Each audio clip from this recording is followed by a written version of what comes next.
Hello everyone, आज date है 31 जनवरी 2023 और द हिंदू न्यूज एनालिसिस में आपका स्वागत है। इस वीडियो में हम द हिंदू की इंपोर्टेंट न्यूज को एग्जाम के पॉइंट ऑफ व्यू से डिस्कस करेंगे। नीचे डिस्क्रिप्शन बॉक्स में Telegram channel Volcano IAS academy का लिंक दिया हुआ है। आप Telegram channel Volcano IAS academy के साथ में जुड़ सकते हैं। वहां पर हर exam means UPSC, state PCS and other exams के पॉइंट ऑफ व्यू से काफी इंपॉर्टेंट इंफॉर्मेशन आप सभी के साथ में शेयर की जाती है। तो चलो स्टार्ट करते हैं। वीडियो को स्टार्ट करेंगे एक ज्योग्राफिकल मैप क्वेश्चन के साथ में। और आज आपका क्वेश्चन ये है कि फोकलैंड आइलैंड्स को आपको मैप में व्यू करना है, फिर इससे रिलेटेड हर इंपॉर्टेंट फैक्ट्स को एंड इंफॉर्मेशन को कमेंट बॉक्स में टाइप करना है। कल हमने आपसे क्वेश्चन पूछा था कुरिल आइलैंड्स को लेकर के। तो कुरिल आइलैंड्स जो है वो रशिया के कामचाट का पेनिनसुला से लेकर के जापान का जो होक्काइडो आइलैंड है इसके बीच में स्ट्रेस्ड है। ये जो कुरिल आइलैंड्स हैं वो sea of Okhotsk and northern Pacific ocean को आपस में सेपरेट करते हैं। कुरिल आइलैंड का जो सर्दर्न पार्ट है, यहाँ पर 4 आइलैंड है जिनको रशिया ने वर्ल्ड वॉर सेकंड के बाद में अपने अंडर कर लिया था। लेकिन जापान जो है वो इन 4 आइलैंड के ऊपर अपना क्लेम करता है कि 19th सेंचुरी से ये जो रीजन है ये मेरे पास था, मेरे अंडर आता था, तो इसके ऊपर जो प्रेजेंट टाइम में जो रूल है वो भी अभी मेरा होना चाहिए। तो एक तरीके से रशिया और जापान के बीच में ये जो कुरिल आइलैंड है इनकी सॉवरेनिटी को लेकर के एक डिस्प्यूटेड पार्ट के रूप में, डिस्प्यूटेड रीजन के रूप में एग्जिस्ट करता है। तो इसको लेकर के जब बार बार क्लेम किया जाता है जापान और रशिया के द्वारा तो इसकी वजह से न्यूज में बना रहता है। ओके, ये जो कुरिल आइलैंड है इनको जापान जो है वो नॉर्दर्न टेरिटरीज के नाम से जानता है और रशिया जो है इनको साउथ कुरिल के नाम से क्लेम करता है। द हिंदू को अगर हम डिस्कस करें तो फर्स्ट इंपॉर्टेंट न्यूज है द हिंदू के फ्रंट पेज पर। और यहाँ पर कुछ टाइम पहले हमने देखा था कि हमारी जो सेंट्रल मिनिस्ट्री है इंफॉर्मेशन एंड ब्रॉडकास्टिंग मिनिस्ट्री, उन्होंने क्लैरिफाई किया था कि जो प्राइवेट टीवी चैनल है वो एवरीडे 30 मिनट का एक प्रोग्राम जो है उनका ऐसा होना चाहिए जो हमारी कंट्री के लिए काफ़ी ज़्यादा बेनिफिट रहे, मतलब नेशनल इम्पोर्टेंस का प्रोग्राम होगा। अभी सेंट्रल गवर्नमेंट ने इंफॉर्मेशन एंड ब्रॉडकास्टिंग मिनिस्ट्री जो है उन्होंने अपनी एडवाइजरी रिलीज की है और उन्होंने इस बात को लेकर के क्लैरिफाई किया है कि 30 मिनट के जो प्रोग्राम के बारे में हमने बोला था ये प्रोग्राम जो है वो रिलेटेड होना चाहिए। या तो इसकी थीम जो है वो एजुकेशन पर्सपेक्टिव होनी चाहिए, spread of literacy, agriculture, rural development, health and family welfare, science and technology, welfare of women and the weaker section of society, protection of environment, culture heritage and national integration. मतलब ये theme है, इनके basis पर आपका programme होना चाहिए।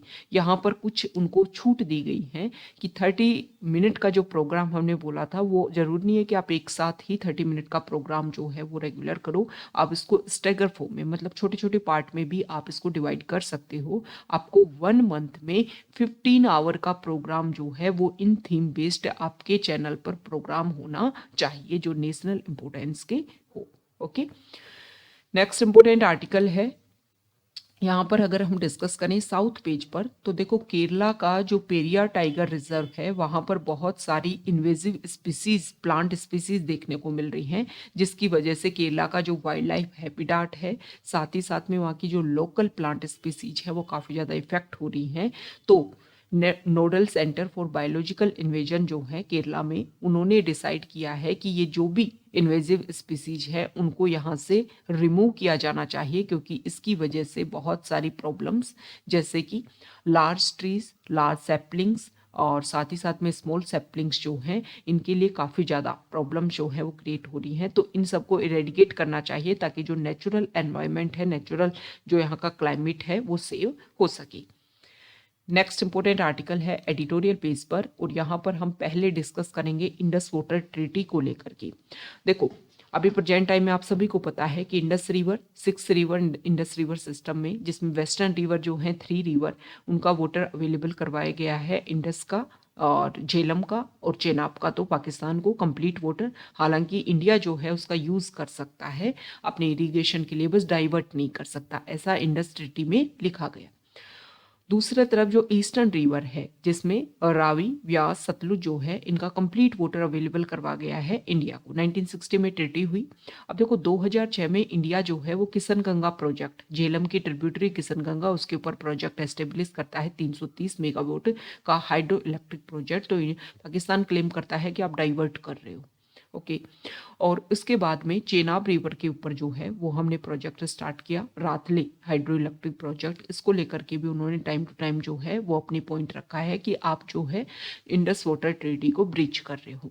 अभी क्या है कि कुछ टाइम से जो हमारा परमानेंट कमीशन है उसकी जो मीटिंग है उसको लेकर के, मतलब 2006 से ही प्रॉब्लम जो है वो रेगुलर बनी आ रही है, और इसके बीच में जो सॉल्यूशन देखने को मिलना चाहिए था वो सॉल्यूशन जो है वो नहीं सामने आ पाया है।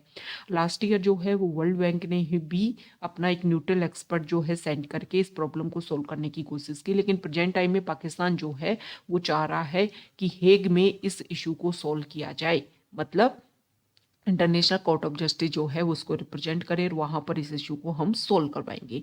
अब इंडिया ने यहाँ पर नोटिस सेंड किया है पाकिस्तान को कि भाई आप क्या करो, इंडस वाटर ट्रीटी को हम दोबारा से रिव्यू करेंगे और दोबारा से इसको लेकर के डिस्कशन किया जाना चाहिए, क्योंकि जो भी रिवर है वो इंडिया के एरिया से पास होकर के फिर पाकिस्तान में जा रही है। तो इनको लेकर के जो भी हमने डिवीजन कर रखा है उनको हम दोबारा से एक तरीके से जो भी उसमें इम्प्रूवमेंट है या प्रेजेंट टाइम के सर्कमस्टेंसेज है उसके अकॉर्डिंग उसमें चेंज होना चाहिए।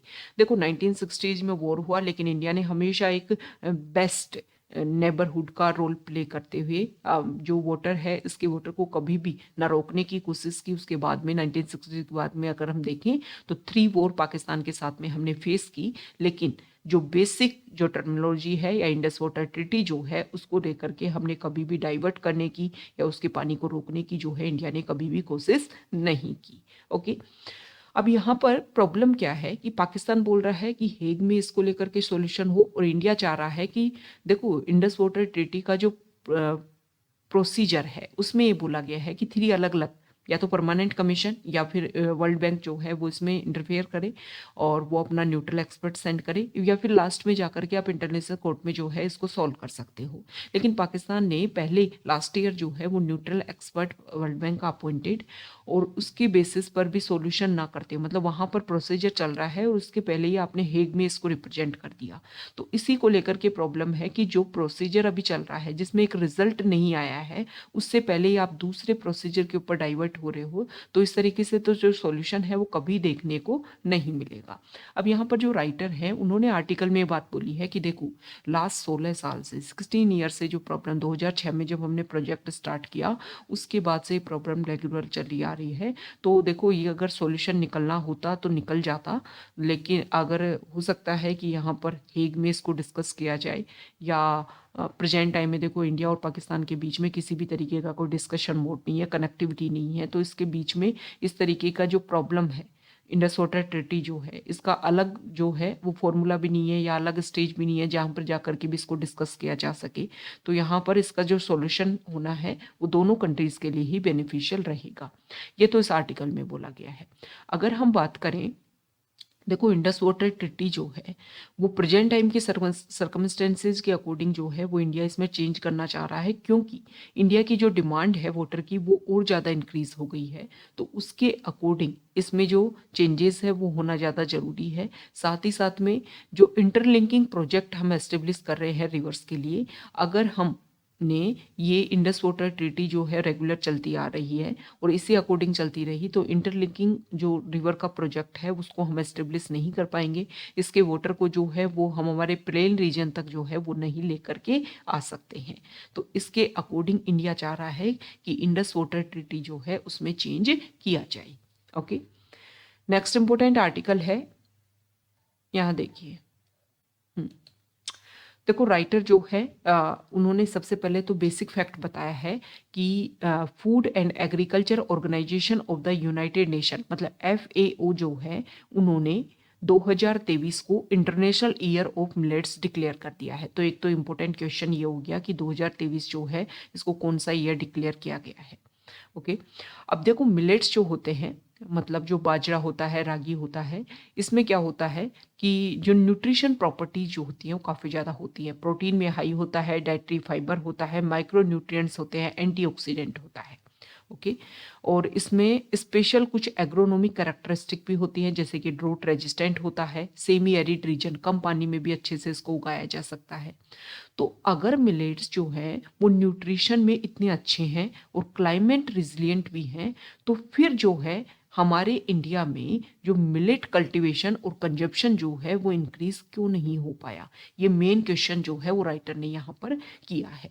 तो यहाँ पर इसका आंसर देने की भी राइटर ने कोशिश की है, जैसा कि उन्होंने MS स्वामीनाथन रिसर्च फाउंडेशन का जो एक्सपीरियंस है उससे कुछ लेसन जो है वो यहाँ पर सीखे हैं कि मिलेट कल्टीवेशन जो है उसकी एक इकोनॉमिक्स की एक आउटलाइन, मतलब इसका प्रोडक्शन, कंजप्शन और प्रोक्योरमेंट जो है उसको अगर हम फॉलो करें तो मिलेट की बायोडाइवर्सिटी और इसके प्रोडक्शन को प्रमोट करना और मिलेट का जो कंजप्शन है उसको प्रमोट करना। तो कोली हिल्स का यहाँ पर, तमिलनाडु में जो कोली हिल्स है उसका यहाँ पर एग्जाम्पल दिया है कि वहाँ पर किस तरीके से इंक्रीज हुआ, उसी को हमें एप्लीकेबल करना है।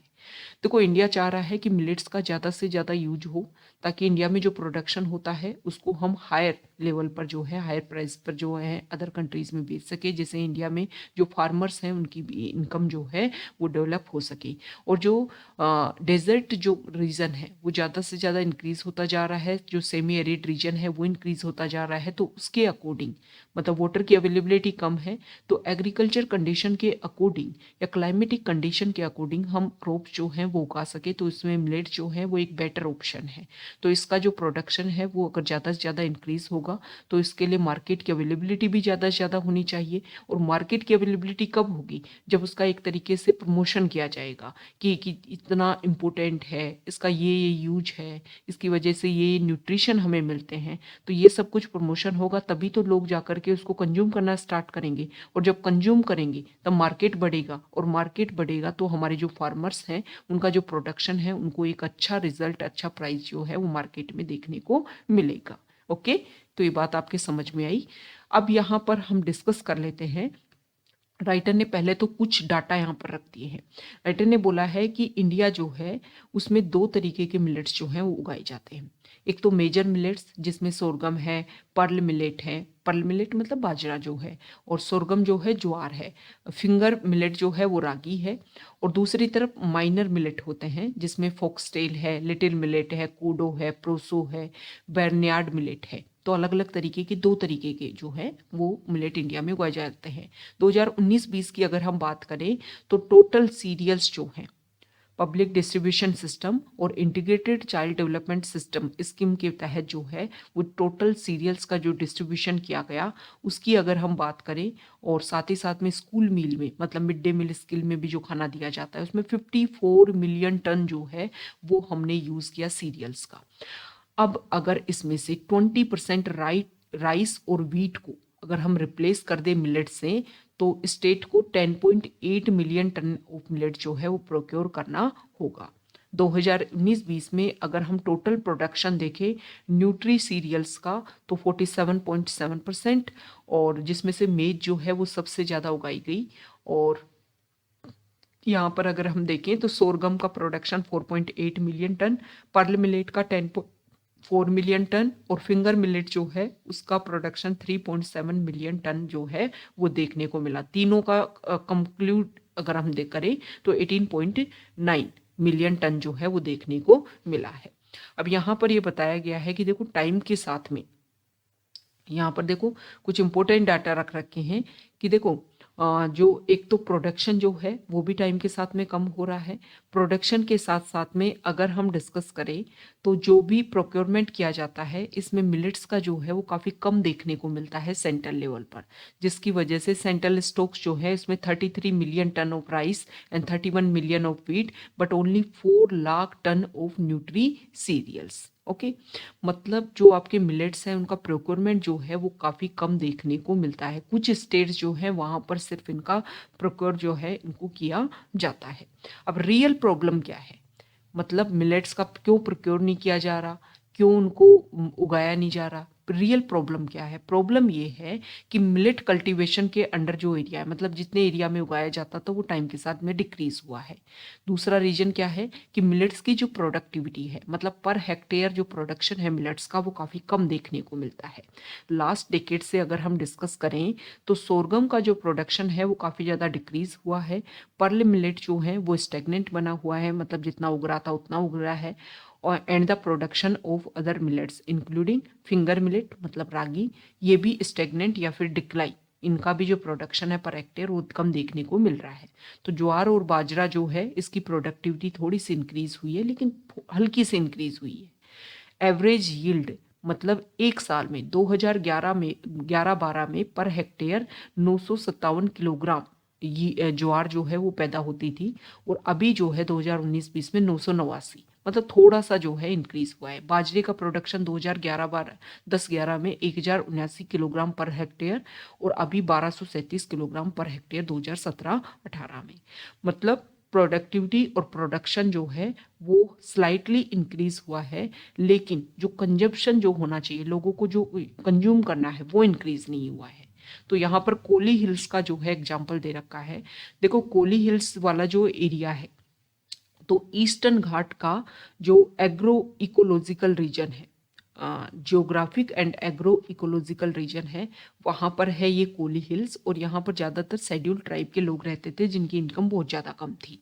तो क्या हुआ कि मिलेट का कल्टीवेशन ये लोग करते थे, फिर टाइम के साथ में क्या हुआ कि इनको ना तो प्रोडक्शन ढंग से मिल पा रहा है, ना उसका मार्केट में अवेलेबिलिटी है, तो पैसे की भी इनकम नहीं हो पा रही। तो इन लोगों ने अपने आप को चेंज करना स्टार्ट कर दिया, पाइनएप्पल, कसावा, मतलब टोपिया का, और कॉफ़ी, पेपर, इन सबको ये उगाने लग गई। तो ICAR Indian council of agriculture research जो है, उन्होंने पॉइंट आउट किया कि न्यूट्री सीरियल्स जो है उनका डिक्लाइन हो रहा है इस एरिया में 1980s से। अगर हम देखें तो 1980s में यहाँ पर 41 मिलियन हेक्टेयर जो है वो मिलेट्स को उगाया जाता था, और 2017-18 में 24 मिलियन हेक्टेयर में, मतलब जो है काफ़ी ज़्यादा डिक्रीज हो रहा है। तो रीजन क्या है? रीजन ये है कि प्रोडक्टिविटी, मतलब जो उगाते हैं उसमें जो पर हेक्टेयर प्रोडक्टिविटी है वो काफ़ी कम है, मार्केट जो है अवेलेबिलिटी नहीं है। तो यहाँ पर एक प्रोजेक्ट स्टार्ट किया गया 3 एरिया में, 3 पॉइंट्स के ऊपर फोकस किया गया।